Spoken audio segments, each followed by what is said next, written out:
తను చనిపోబోయే ముందు పులి కనిపించిందని మీకెవరికని చెప్పాడా? నో, లేదు, చెప్పలేదు. వాడు చెప్పకుండానే పులి వాడిని అంతం చేసింది. ఈ అడవిలో పులి ఇక ఏ మనిషిని చంపడానికి వీల్లేదు. వెంటనే ఆ పులిని చంపాలి. పులిని చంపడానికి కలెక్టర్ ఆర్డర్స్ మీకు ఎప్పుడో వచ్చాయిగా, ఎందుకు ఇంత డిలే చేశారు? మా కృషిలో లోపం లేదు. అది మేనేటర్, మనుషులు తినే జాతి. జనం భయపడి మాకు సహకరించడం లేదు. ఇన్స్పెక్టర్ గారు, ఈసారి మీరు పులి చంపిన మనిషిని చూడడానికి కాదు, మనిషి చంపిన పులిని చూడడానికి వస్తారు. ఈ అడవిలో పులి ఇక ఏ మనిషిని చంపడానికి వీల్లేదు. మనిషికి ప్రాణరక్షణ కావాలి. ఎస్, రక్షణ కావాలి. Please James, don't get excite. నువ్వు ఎప్పుడైనా పులిని చూసావా? లేదండి. పులి గురించి విన్నవాళ్లే తప్ప చూసిన వాళ్ళు ఎవరు బతికి బట్ట కట్టడం లేదు కదండి.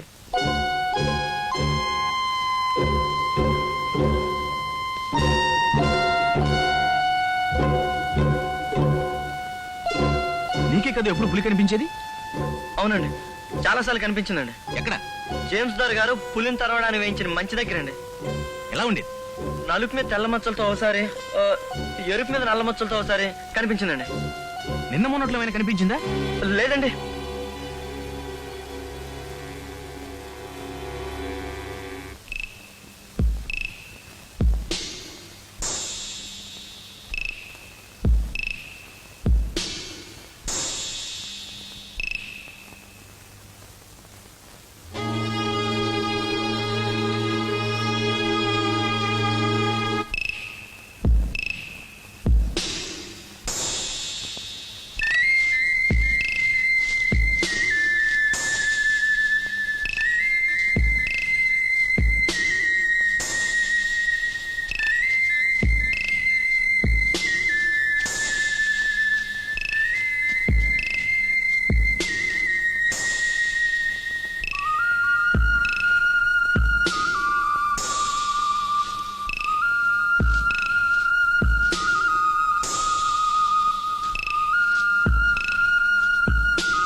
మార్చి 13వ తేదీ గోఖలే చనిపోయాడు కదా.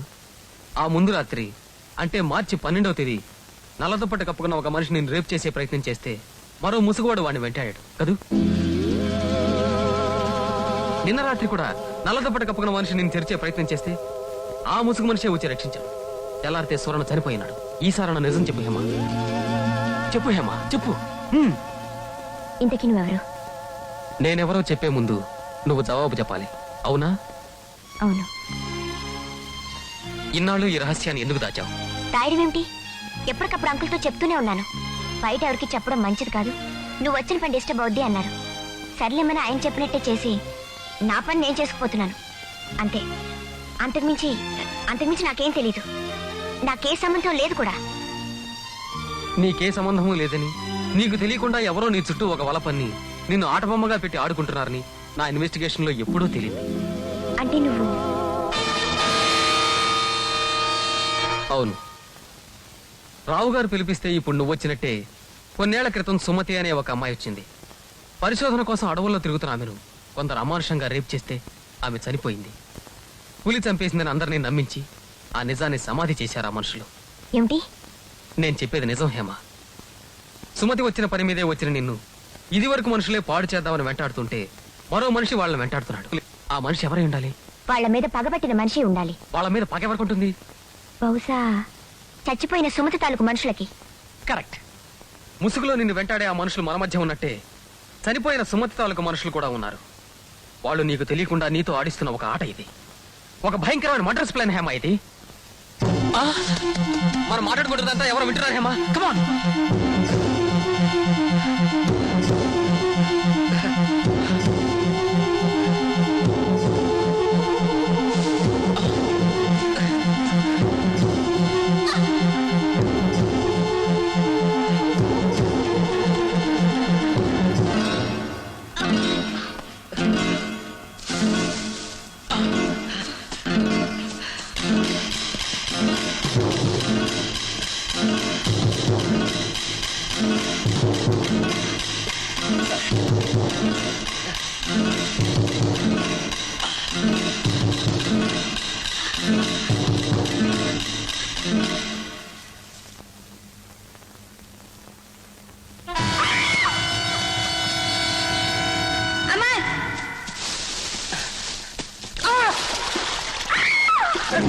ఊబి హేమ, ఊబి.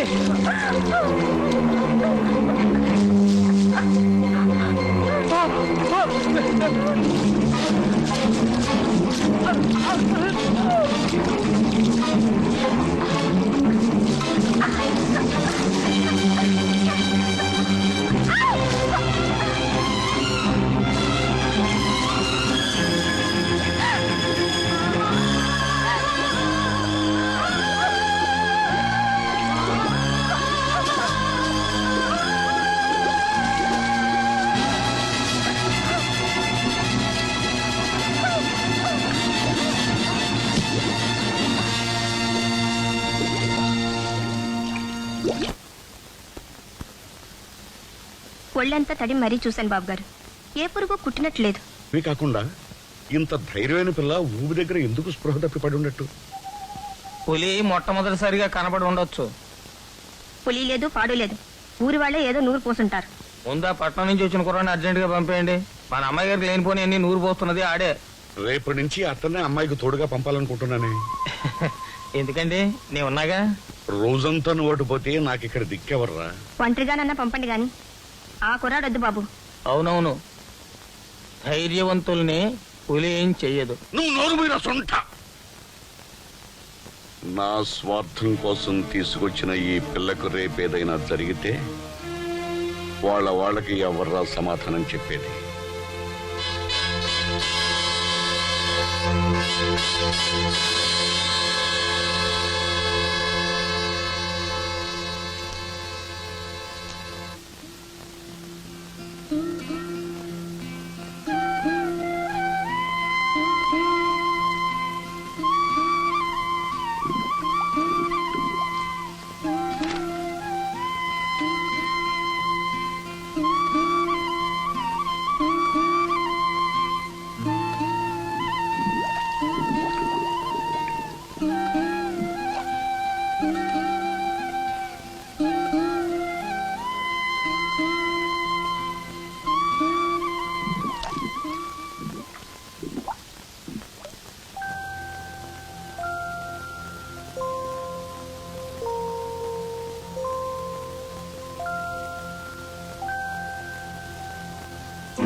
నువ్వు నేనే హేమ నేనే.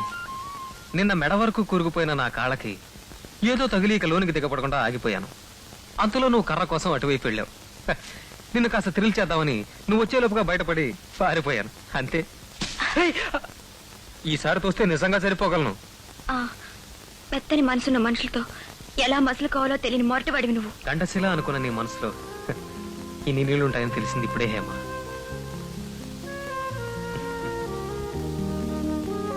రా హేమ, మనం చేయాల్సిన పని చాలా ఉంది.